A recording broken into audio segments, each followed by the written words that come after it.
Welcome to the Lightworker podcast. I am your host, Natalie Grant. I am a lightworker, a meditation facilitator, Reiki master, and a health and wellness enthusiast who thrives on helping people. Connection is my superpower, and I just love bringing people to a space where transformation can occur. Are you looking for information on being a lightworker? Are you a lightworker and just love collecting knowledge from other lightworkers?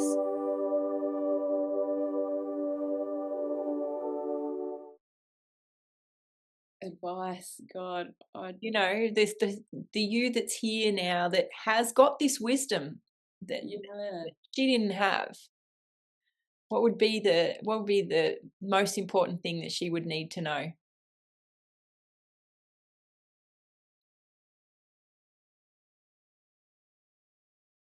I just think that the thing that keeps dropping in is like trust the divine path, because I wouldn't want to sugarcoat it. Like I wouldn't want to say it's going to be fine, because it wasn't. It was really hard. Yeah. And of course, I don't want to say, "No, you made me cry a lot today."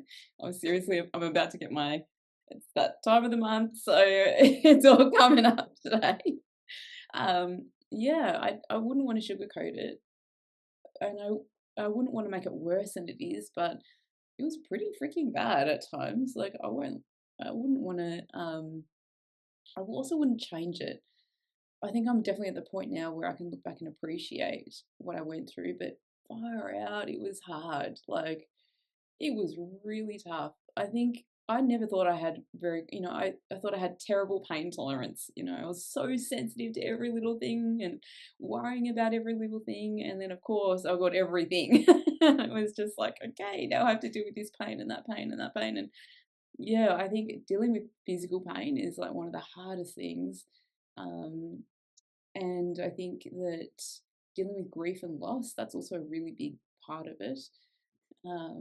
But the growth that comes from that, like I feel like this lifetime has been a lifetime of accelerated growth for me. I just feel like I'm on speed through this lifetime, like learning and integrating and learning and integrating. But in order to do that at a certain speed, there's not a lot of time to just cruise. And so it's just like one thing after another thing after another thing after another thing. And yeah, I think just trust the divine path. That's what I would say. Yeah. Sometimes you don't know why things are happening. In fact, most of the time you don't know why things are happening. You think you do, but you don't really. And it's not until way down the track when you look around and turn back and you think, oh, okay. Like you said, you need to get a gold coin from there and a gold coin, and that person's teaching you that thing, and that seemingly enemy is teaching you how to, do this thing or learn that thing, and that person. So yeah, just you learn something from every experience. And I think actually the one other thing I would say is like surround yourself with supportive people, because you can't do life alone. You can't. Yeah. Yeah. That's awesome advice. What would you say to your younger self? I'm curious. I would say trust your guts. Yeah. Because what's right for you might not be right for other people. Yeah.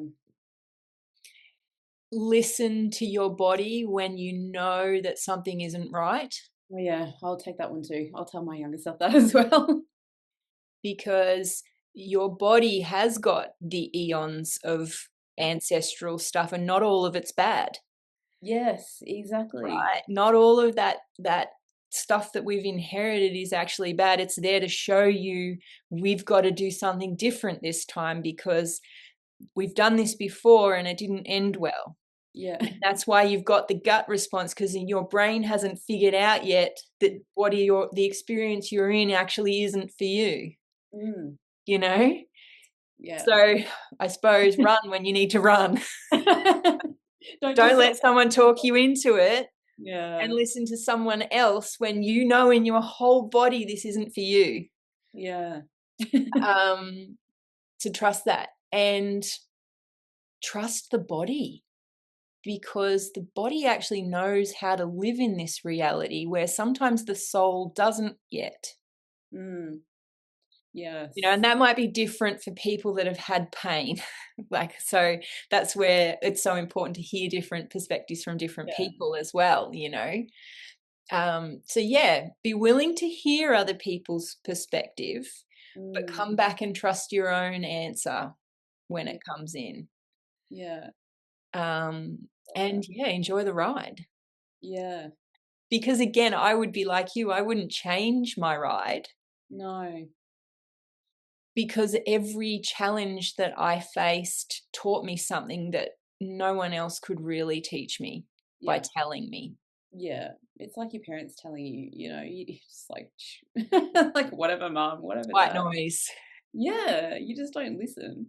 But also too, that feeling response, like I'm grateful for my ancestors from that perspective, because I have gotten myself out of a lot of things this time round because I did listen to that feeling in my body.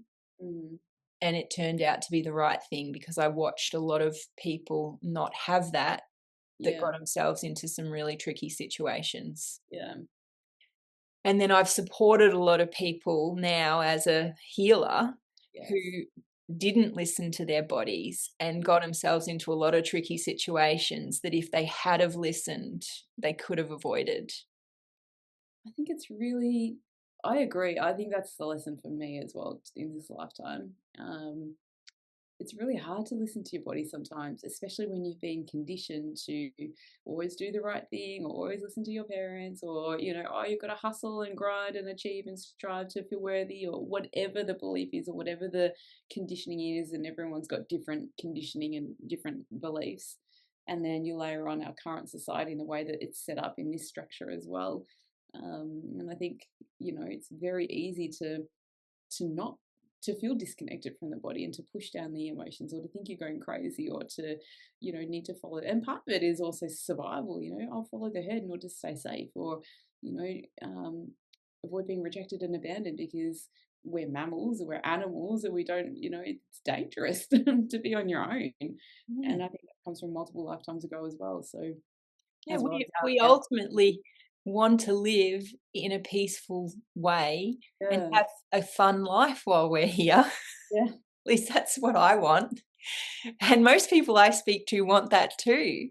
Yeah. And getting that, and getting to a space where we're truly able to facilitate that for ourselves is a big challenge, because there is so many external influences to filter through to figure out, what do I actually want, especially like you're saying, when you've been conditioned to go against your own awareness. Like it's been a very hardcore push to make kids question themselves and to listen to parents, the government, the teacher, anyone other than themselves. And what I find interesting to witness now is, because you've got a lot of kids that were given a little bit of opportunity now to listen to what is right for them, and they're pushing against the establishment. And those people that were taught to be good little girls and good little boys have a problem with these new generations that are coming through that are honoring themselves, because the good little girls and good little boys need to go revisit their kids. Yeah. Inner child. Yeah. The inner child, to let them have an opportunity to speak what they weren't able to at the time, to feel what they weren't able to at the time, and to learn that they can also speak their truth and to honor themselves. And these kids that are coming through now are their new teachers. Absolutely. It's actually quite interesting to watch. Yeah, I agree. And I also empathize with the people that grew up with the good little boy and good, because I was definitely a part of that. And me too. Yeah. And it's like, I think that there's a lot of grief in the time that we It's a huge amount of grief of what we missed out so on. much grief. Exactly. And the pain that ended up causing, because we did not get taught to trust ourselves. We got taught to listen to everybody else except ourselves. Exactly. And that's a big one, a huge one. Huge. And I just have a lot of empathy for people in general, but also people who grew up in that. And not to blame our parents either. No. They're just doing the best they could with what they knew and how they grew up, and their conditioning and their beliefs and so on, and their culture. Like everyone I feel in Australia has got multiple different cultural heritage and background, and not to mention past lives, and like and this And is it's why a massive melting pot. yeah, massive melting pot of all the things, and we are made up of everything, and I just think, yeah, I think that's what makes a good healer too, by the way. I think it's just having this open-mindedness and empathy for where people come from, even if it's not your story. It's just like understanding that everyone has to go through this kind of internal rewiring of, beliefs and understanding and perspective, and allowing and surrendering and expansion and opening the heart. Like there's so many different levels and layers to healing. So Yeah. yeah, it takes time. Like I laugh when sometimes people are like, oh, I've been on a healing journey and I'm good now. I'm thinking, oh, yeah, okay. I'm very glad that you're at it. So enjoy that while it lasts. Yeah, I know. And maybe for some people, they do. That's it. They've done it. They did the work, and then they're good, and they don't have any more, But it's for others, there's still more tidying up. So I think it really depends on what it is that you want in your own life and the standard that you put for yourself. Yeah. The thing that I've observed that is most helpful for people, the clients that I see, myself, my family, the most helpful awareness that I think we can have is that none of us wake up in the morning with the thought, I'm going to really mess your day up. Oh yeah. We all wake up going, like, I just want today to be fun or peaceful, or I want to have a good relationship, or I want to, like we're wanting to have a safe place to live. We're wanting to be able to put food on our tables, and we're just wanting really basic stuff, to be honest. Yeah. When those things are being challenged, that's when the work starts. Yeah. And I think healing, I think we need to change maybe the word healing, because healing just means to make whole, but whole is really just awareness, right? Like it's becoming more and more aware of who we are, and who we are is got so many different levels. We can expand up, we can go in and go to depth. So I don't know if aware of healing is right, the right thing, because I don't think there's a beginning and an end to Well, healing. maybe that's what it is. It's discovering your wholeness. Yeah. And utilizing. I know for me, one of my teachers, his advice was go after every fear you have. Yeah, I remember you saying that. Yeah.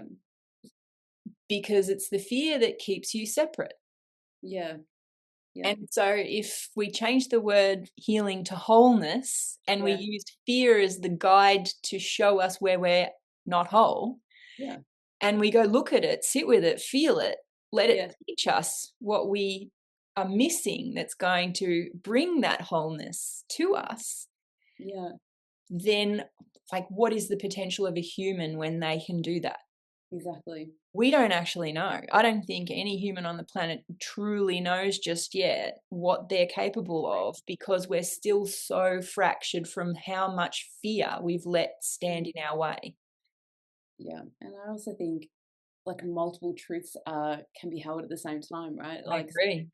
We are one, sure. We are unity consciousness, we source energy, like we have this oversoul, we're connected with everyone, and we're also an individual human with individual life experiences, feelings, a physical body, like, individual spaces. So yeah, like both are true. And I think that that's why healing is never ending, because we're this and we're also that. So, and I think when we layer the two on top, I don't know, for me, the further you go down your path, I realize how little you really know.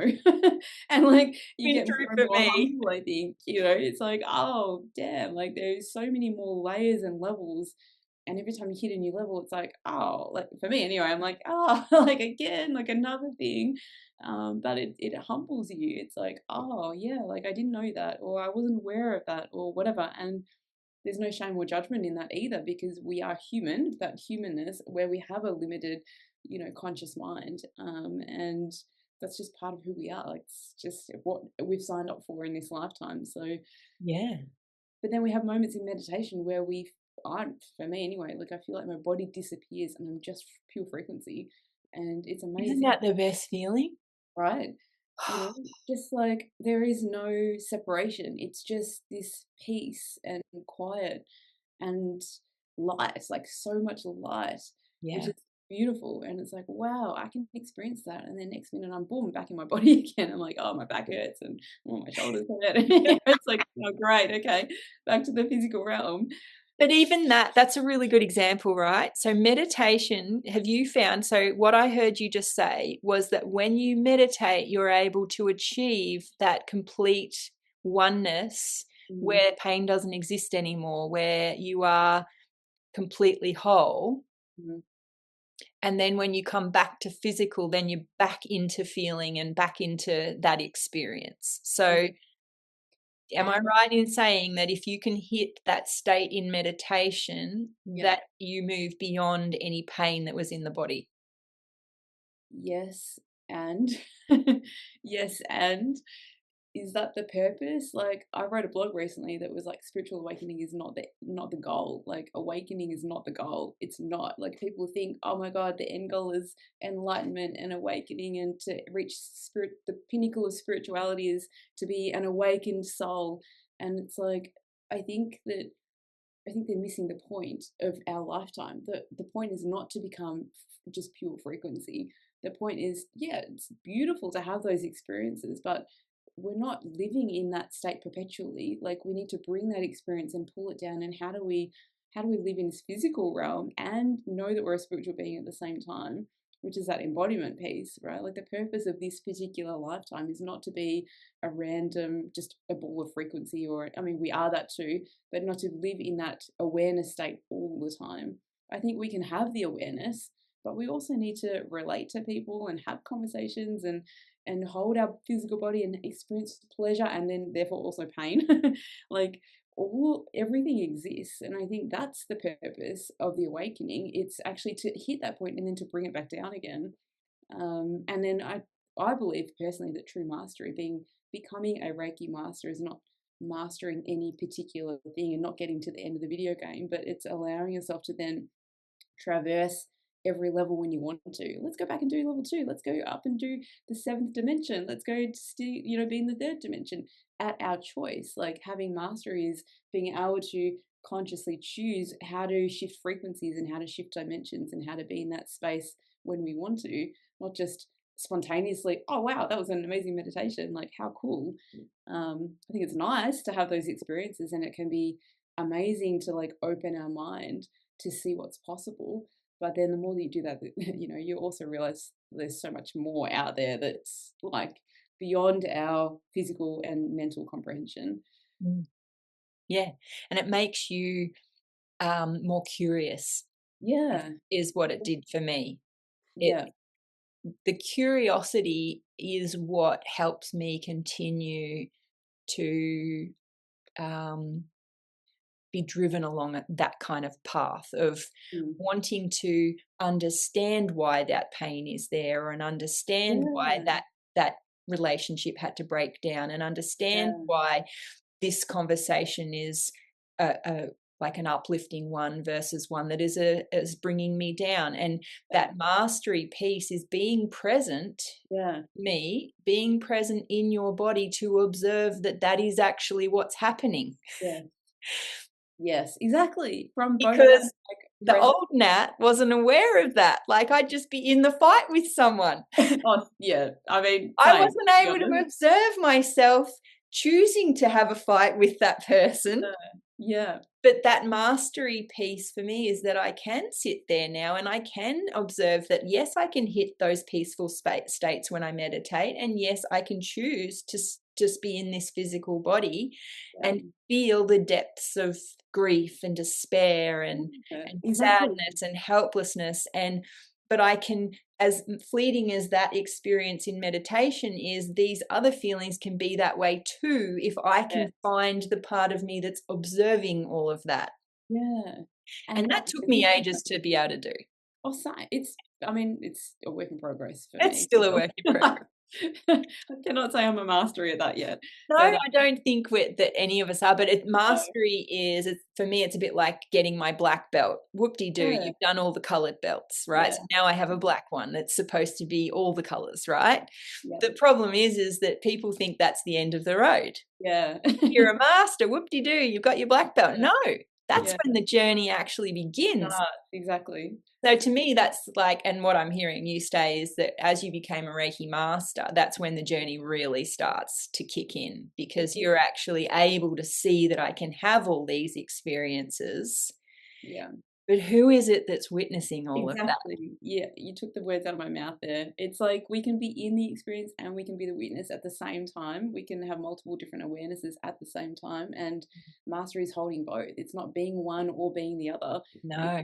When you resist something, it just keeps coming back. So I think a lot of people, they don't want to feel pain, they don't want to feel grief, they don't want to be angry, they think angry is bad, and you don't want to hold onto these things. But the thing is that the moment that you think jealousy is bad or resentment is bad or anger is bad, I mean, I've got a lot of anger, and I used to think that was really bad, but now I don't. And I also understand why it's there in the first place, and I can release it in healthy ways. And ironically, now that I'm allowing it to be there, releasing it, loving it, like doing all the understanding it, it's not there anymore. Funny about that. It's like when you finally take it out of the shadow, and the anger, of course, is like the end result. There's a whole lot of things that happen before that to create that emotion in the first place, or just that pulse of energy. Yeah. Uh, We'll so learn from it. It's one of our principles as Reiki teachers, right? It says do not anger, but the way to not anger is to look at the anger and go, why are you there? Right, exactly. What does it teach you? You're there because a boundary of mine is being pushed, and I might not Exactly. actually be aware that this boundary is being pushed. Or And while I keep judging myself that I shouldn't feel anger, exactly. instead of going, I'm feeling angry. Yeah, yeah, Why just am I acknowledging angry? it. Letting the emotion be seen, felt, and understood. It's the same thing, right? Like, But how am doing it, like you said, in a healthy way, in a way where you're not making someone else wrong, where you're actually looking at it going, this is actually my anger. Yes, exactly. What am I not looking at? What am I ignoring? What do I need to see that's going to help me then to come to that peace Yeah. within? And what's underneath that? Because anger, I mean, just specifically, is often like a protector of other emotions. Like, what's Yeah. underneath there? Is there vulnerability, or is there, shame, or like, or why else are we experiencing anger? And doing that digging, like that excavation of like why, like what's going on beneath the surface. I think that's mastery. And I also think that's part of shadow work as well, right? Like looking at the darkness inside of us, it's like, oh, not pretending I don't have any darkness, or I don't want to know, like la la la. It's like, okay, let's open the door to the scary cupboard and just see what's in there. And that takes a lot of courage, I have to say. It takes a Yeah. lot of courage. There's lots of different analogies that have popped into my brain as you speak Oh, that into the reality, because it's like one of my martial arts teachers, he described us as the mountain, right? yeah. Now the mountain has, when the sun rises, the mountain has a light side, but I it see. also I has see a where you're shadow, going. right? And then as the sun is at the top of its peak, then the Mm, whole mountain is in light. But then as it starts setting, yeah. the other side of the mountain's in the shadow, right? But Yeah. the truth is that we're all of it. Exactly. I And mean, depending on the yeah. time of day, it will depend on which side the sun's shining on. It will depend on how we are in our reality. Yes. And then to Right. try and block one of those aspects out as wrong or bad Yes. fragments us. Correct. I know. And we So do. it's like that. Then he moved to the yin and the yang. Yeah. I had that image in my head. You can see where we're going. We're telepathically communicating here. Absolutely. So Always the are. most helpful image is to know that we are the whole symbol, masculine and feminine, Yes. light and dark. Yes. We have light in the darkness and dark in the lightness, Yeah. and we are then whole. And nothing is all good or all bad. In fact, I don't really like using those words anyway. I prefer like positive and negative, meaning like a frequency. I use a radio station, you can dial it up to high frequency, dial it down to low frequency, but it's all music, it's all sound. Yes. So it's all part of the universe, it's not like oh, now we're moving from the third dimension to the fifth dimension. Woo! It's like, yeah, but it's everything. We're just, our awareness is like climbing a ladder. We can see further over the brick wall, but it doesn't mean that that stuff didn't exist before. It was always there. Yeah, So, we just weren't attuned to it. yeah. We couldn't access that file yet. Exactly. Like a And secret in, yeah, in the library. Like, oh wow, I didn't know that was there. It was always there. We just didn't have the key or whatever. So, yeah. And yeah, we're unlocking that the more curious we get. So yeah, so I love that. for you, with what you're doing now, how do you find you are most helpful for people now when you meet with people, like the Yeah. old Casey that was the 20-year-old that But yeah, you not know even the 20-year-old, like even the 30-year-old. I just turned 40 last year, so I feel like even last year, I feel like it was. I don't know. It just feels like 10 years ago, honestly. yeah, well, maybe it is, right? And we're Yeah. just, who knows. But so for you now, like, because I know you are a Reiki teacher, you see people one-to-one, you've got your online stuff, you support a huge community down in Melbourne. Yeah. And so for you, how do you find you are most effective to doing what you do, like being that Reiki practitioner, and like what helps you be effective? So many things. I feel like the biggest shifts that I've experienced, even just this year, to be honest, because I feel like last year and this year there's been massive shifts. Um, Firstly, it's understanding my own feelings and needs. So really looking after myself, what a concept.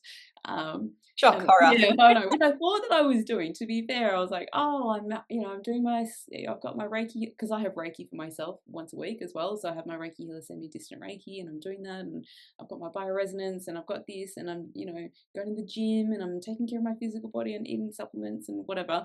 But what I've realized is that I'm still doing way too much. Like all of that is just it's meaningless when my mind hasn't actually realized that my body just needs to do nothing and rest. So Yeah. I've actually taken a big step back. I'm not seeing as many clients this year, which has been a slow winding down. Um, I'm actually about to launch my new online course, which I haven't actually shared Woo! yet. Here's a teaser. Yeah, it's basically everything that we've talked about, funny enough, which is why I laughed so much when you messaged me on Friday. I was like, this is like perfect timing. Awesome. So give us a teaser of what's coming. Yeah, beautiful online course coming. It's for anyone who's going through an awakening process or any sort of big shift. So it might be a spiritual awakening or a Kundalini awakening, which is something that I've gone through myself. It could also just be an identity shift. I say just, but that's also massive. And I think that for me this year, I've also been going through my own identity shift. And it could also be for people going through massive life changes like a breakup or changing jobs or changing careers or moving to a different state, or just even a huge perspective shift in their mind. So I think the biggest thing that I found when I was going through those massive awakening moments or time periods in my life was that I didn't have anyone to oversee my journey. I didn't have a witness. And, I'd see my naturopath with this small sliver of thing, and then I'd see my Reiki healer and she was working the energy, and then I'd see my shamanic practitioner, and then I'd see my bioresonance, and I'd see, saw a therapist for a short amount of time, which, was helpful, sort of. And then I saw a coach for a little while, and everyone gave me, everyone gave me a piece to the puzzle, which was amazing. But I felt like I had to go home and then put the pieces together and try and figure things out. And I think when you go through an awakening process, for me anyway, it was so overwhelming. Like, I went through a spontaneous Kundalini awakening. It was huge, like bigger than anything I've ever gone through. And everything I knew just like crumbled. My physical body had so much pain. My mindset was shifting. Like the spiritual, I started channeling this, Arcturian and that Arcturian and that, starseed and light language, and this happened, and all of a sudden my body was doing crazy things. And then all of a sudden, pain beyond belief, like for 3 years, so much pain. And that, again, no Western medicine could fix, because it was all energy. And of course it was, beliefs and ancestral this and past lives, and all this stuff was happening. And I was sitting there, on my couch on my own thinking, fuck, like, and also, you know, the guy that I was dating left, my best friend left, like my team left, everyone left. And I was like, so of course it was grief and abandonment and rejection and the physical pain, and no one knew how to help me, and no one knew what to do, and I just felt so alone and in so much pain. And for me, it's just like I just wanted someone to see, hear, and understand me. And that's what this course is doing. It's just Amazing. seeing people through their journey and helping them. You know, like we talk about in the nonviolent communication. It's a lot of that stuff. It's a Yeah. lot of how do you express how you're feeling and meet your own needs without making the other person wrong? How Yeah. do you become like a sovereign being? And actually, that's the name of the course, the sovereign self. And Amazing. like, how do you step into that sovereignty without people pleasing and expecting and hoping that someone's going to meet your needs secretly, you know, by overgiving and overextending yourself all the time? Because hello, that's what I did and Yeah. used to do and still working on. It's always a work in progress. Burning myself out, the hustle and grind culture, you know, and Yeah. there's so many factors. And I think that it's a course to oversee everything and also give you the tools and strategies you need to heal yourself, because again, it's what you mentioned earlier, like taking responsibility for your own self. That's the whole thing. And Yeah. I think for me, for years, I was like, oh my God, like no one understands me, no one gets me, until I realized I didn't even understand myself. Like I needed to be the witness for myself. But there's, you know, I didn't know how. Like, how do you even do that? Yeah. So this process, in fact, can I share something with you? I It's would love you to share. because it's fucking wild, Nat. Like and this is one of the beautiful gifts. Sometimes I feel like I have to climb Mount Everest and I get this little nugget. Yes. You know, it's a tiny little thing when I've climbed a freaking mountain to get this one tiny thing. But Little that piece one of the tiny thing, puzzle. Yep. yeah, is exactly the key that I don't know. It's just doesn't matter how big or small the piece is. It's the gold, right? Like it Yep. just hits exactly where I need it to hit. So something that I've worked out that I have the ability to do, because I have so visual. I use all my clairs, but my psychic vision is probably my strongest one. Yep. And I can now project a part of like some aspect of my body. So let's just pretend it's heart. Yep. And I project the version of myself that sits in the heart. And I project her to like my happy place, which is the beach, always the beach.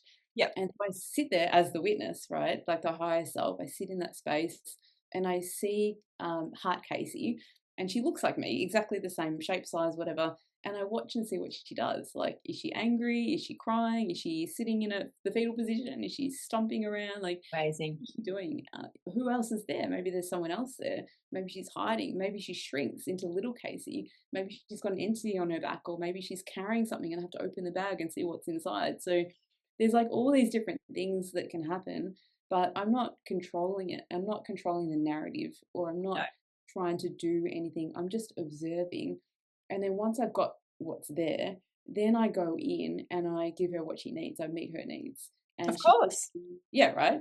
And it's amazing. And like, it's just insane, because it's not only the present moment stuff. Like sometimes I have to go in there and then oh, there's an entity there, and then I have to bring in an ancestor. Like it's a whole shamanic process, really, and past life retrieval, soul retrieval, like all these things. You use all of your tools. All the tools, and then we integrate that back in, and then I can go and do that for my liver, you know, or Yes. for me, it's like all the root chakra stuff, like all the taboo stuff, right? Like let's just go in there and deal with the, you know, the part of me that you had all the pain, and honestly, it has. In fact, maybe I'll just be a little bit vulnerable. Like some of the stuff that happened with Kundalini, I had Yeah. one thing I'll share is that I had chronic candida or thrush for years, and it just would never go away. I tried everything under the sun, every little thing, and for any woman or any even men, you know, Yeah. often the same symptoms, but for women, it's so painful and it's irritating and it affects your mood. It affects every aspect in your body because, as you know, everything's related. It's not Of just course. pain to one little area, it affects everything. And then you layer on all the other things that I had, you know, it's like everything, every pain, every problem you could possibly have in that area, I've had it. So Yeah. all laid on together. And I'm thinking, why the frick is this not clearing? Like, why? Or sometimes I clear it and then it'll come back 3 days later for no apparent reason. Yep. And I'm thinking, I'm not doing anything. My diet was super clean.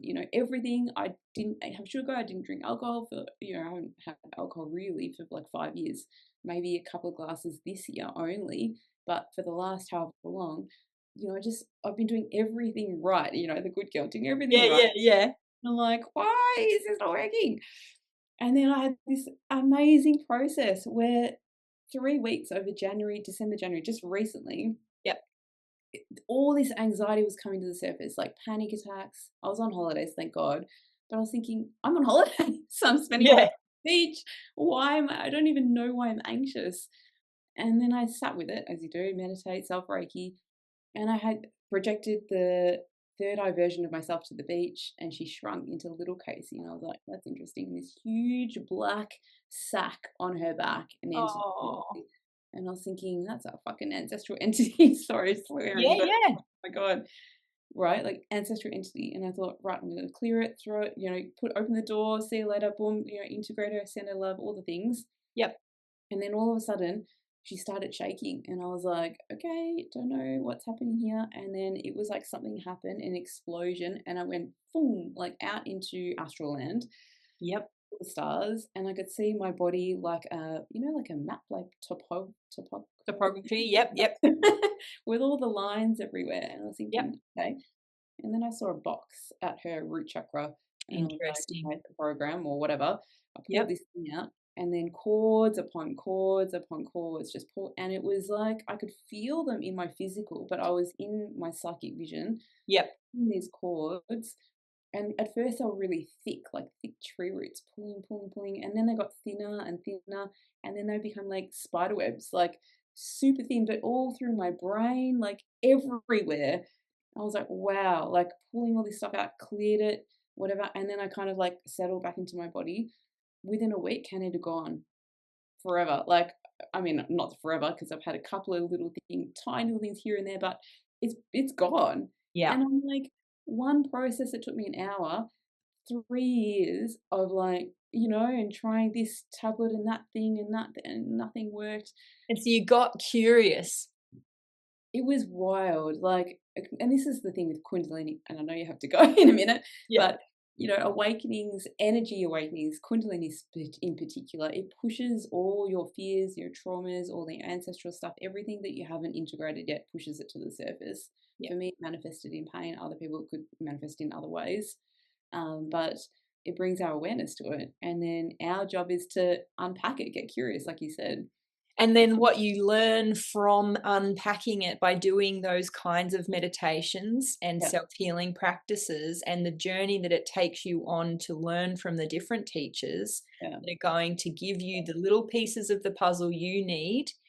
Because there's something very profound about you finding it yourself as opposed to even a healer doing it for you. So that's not to say that a healer is not doing a great job, because sometimes we need help. Get us going. It's sort of like when we have mum and dad hold the back of the bike when we're first learning to ride our bike, right? There's no way we could find out how to be balanced unless somebody was holding that seat. And then all of a sudden you realize, oh my gosh, I'm riding on my own. I feel like healing work is a bit like that, which is why it's so important that people are called to action to facilitate for people until they can do it themselves. Because this is a collective job, this ascension process that we're all on, and we're all going together. This is not a us and them, or some are and some aren't.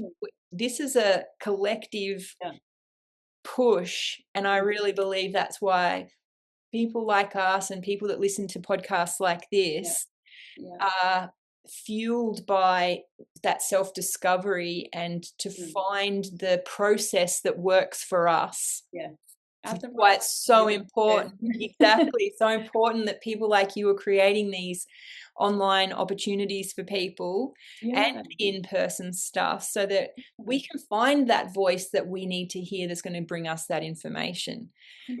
So that we can ascend and overcome the past that has held us down and weighed us, Yes. And it's exciting. I get excited when I start talking about it. I get excited too. And the thing that I love about what you just said is that it's a collective job and it's not just one person. And I think it resonates so strongly with what my message is as well, because I mean, with my online course, for example, I'm so passionate about teaching people how to do this themselves. And that's what the course is for. I can do this, but I don't want to do it for you. I want to teach you how you can do it yourself. So that's amazing. And that's what the Reiki courses are for, Absolutely. you can do your own self Reiki and you understand. And it doesn't mean that you never need help. I have Reiki for myself every week. I need help. Yeah, we all need support, but we're supporting each other. And yeah, you can't know everything. That's the other thing. You can't know everything. So we need people to know other things outside of our scope. And we need people to do their own unique gifts and have their own unique talents. And I think our job as a Reiki master teacher is to encourage that. Amazing, you've got psychic light, amazing. You've got, clairsentience and feeling, and you've got this and you've got that. We need all of it. And so one of the things that I want to say before we go, because we will need to wrap this up, is one of the gifts I've loved being a Reiki master. Yes. The honor that it is to witness a person embody their gifts. Yes. And to trust themselves. Yes. That what is coming through is right for them and is right for whoever it is that they are put here to help journey with them. Yeah. And it's been an honor to have you walk with me. It's been an honor to walk with you, to be honest. And I love the mindset around it's a collective job. I really do, because no man left behind. We're not separate. We're moving as slow as, the back person, wherever that is, whoever that is, and on what level, don't know. But I think we're all moving as a group, and I think that's the best way we can see it, honestly. Yeah. And we all need each other to learn whatever it is we're here to learn, and to honor that. Yeah. And get busy learning it. Yeah, and we can learn something from everyone. Every single person is a teacher. So it's wild. So I want to thank you for agreeing to come and chat with me so openly and sharing your experiences and being vulnerable. And pleasure. So I will share in the show notes, if you're happy with that, how to connect with you. So people that would like to work with Casey, if you're in Melbourne or if you're in the online space and you'd like to do some of her classes, I will make sure that you can connect with her. Yay. Natalie, so good to connect with you and so good to chat. Honestly, you are a breath of fresh air, and your presence is beautiful. So thank you. I love sharing with you. Yay. Will you enjoy the rest of your day? Yes, you too. And hopefully we can connect again soon. Yeah, I'd love to. Okay. Definitely. Alrighty. Bye. Bye.